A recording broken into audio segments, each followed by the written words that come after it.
Welcome back to the channel. Thank you guys for hanging with me on this Saturday. So I'm hearing a lot about jig skirt material, and I'm a pretty big jig fisherman. I've had some success, all over the country fishing a jig, and I wanted to basically keep this as simple as I can, telling you the different skirt materials that I use, why I use them: cold water, dirty, off-colored, low visibility water.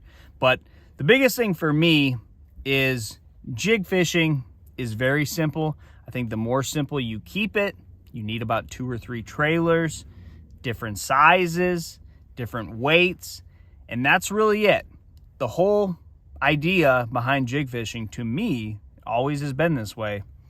Keep it simple. Lock it in your hand, be patient and confident, and that's what you need to catch big fish on a jig. So I'm going to go into basically the different types of skirt material I use. So we'll start with square rubber. Now, you see the silicone skirts, natural latex, whatever you want to call it, those skirts that look like the old cush balls. And it's really a lot like a cush ball. If someone was to throw you a baseball and you weren't expecting it, or someone was to throw you a cush ball and you weren't expecting it, you'd probably have a better chance of catching the cush ball. That's where I'm going to use the cush ball type skirt material. Now, this is not a silicone or whatever you see on some of those jigs that look just like a cush ball. This is square rubber, but you do see it kind of standing off the hook. And what I like about this is it is in that defensive craw, and it's just slow. So back to my throwing a cush ball at you.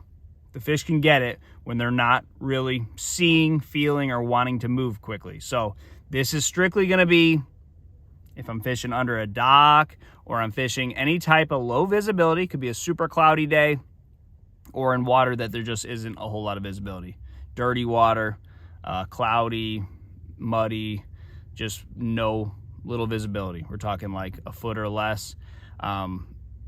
Same thing goes with cold water. When I don't want my bait moving, that's when I really like this square rubber. So anytime I'm going to be using a jig that's smaller than 3/8, and I'm not in water that has more than, like, let's say 16 inches, 2 feet of visibility, I'm typically always going with square rubber, because a 3/8 ounce jig for me is going to be on lakes where I don't have a lot of visibility, or there's current, or there's something else there, and I'm not so much worried about my skirt. Now, when I go up to a 5/8 ounce jig, this is not a jig that I'm typically going to be fishing in dirty water or cold water. This is more of a clear water, more visibility, summertime bait where I think fish are having no problem seeing this, and I want it to fall by them quickly.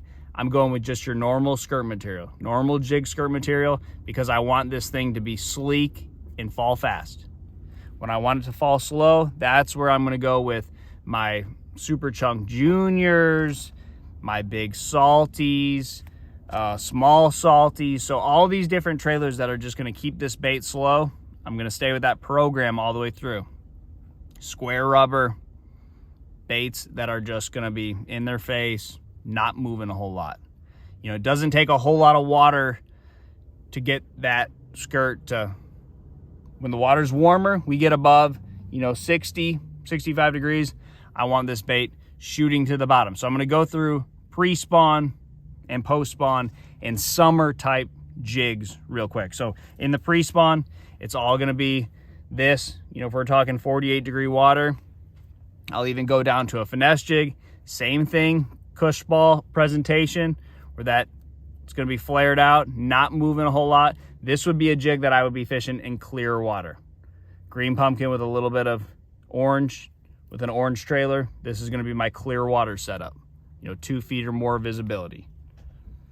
This is going to be more of my dirty water. Big rains come in, muddy it up. Slow. As we get into the spawn, I'm typically not fishing a jig. I may be swimming a jig, but if I'm flipping around wood or something like that, or just in a spawning area, it's going to be a soft plastic Texas rig. Getting to the post spawn, I do like a jig a lot, and I get real weird with it. I put a full-size brush hog on the back. I'm going to go up to my 5/8 ounce. I want fast fall. I really want to get those fish to react, and I want to show them a big presentation. I think big creature baits, not only on Texas rigs, but on the backs of jigs in the post spawn is a big deal, and a lot of guys just aren't doing that. I want a quick fall, so I'm going with my regular skirt material. I'm probably going to do something a little bit more natural than black and blue unless I'm in really stained water. Maybe I'm down in Florida, you know, where you just can't see, everything in the water's dark, the bluegill, everything, it's that blackish purplish color. Then I'll go with black and blue.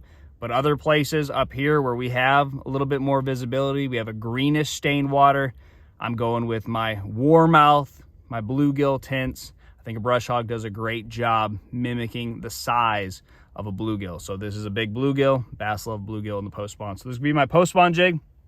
Then in the summertime, if I'm fishing shallow in the summertime, I'm typically not fishing a jig. In the summertime, the only times I've really caught them good on a jig is flipping grass. So this is a grass jig. This is a 1 ounce. I will fish this anywhere from like 5 to as deep as I can find grass in, but 1 ounce, sleek skirts. And I'm not a big fan of black and blue that time of year either. There's going to be some visibility in the water that I'm fishing if I am flipping grass. So I need my natural colors, my watermelons, stuff like that. But that is basically it. Again, simplicity is everything. And just sitting there, holding your rod, shaking your jig, and being patient is the whole deal of the jig fishing. I like the jigs that are going to move slow. Look at it in the water. Find whatever can make that bait move as slow in cold water or dirty water, stained water, little visibility, or those days where there's clouds, dark under a dock. All of that fits in the same category. And then when you have clear water and that water is above 55 degrees is when I'm going to get away from those chunks, start moving to some trailers that have action. And then when we get 60, 65, 70, that bait needs to be darting to the bottom. I mean, they should barely see it. It should look like a bluegill that's running away from them. So that's jig fishing for me when it comes to skirts. Try that. Good luck to you guys, and I'll see you on the water.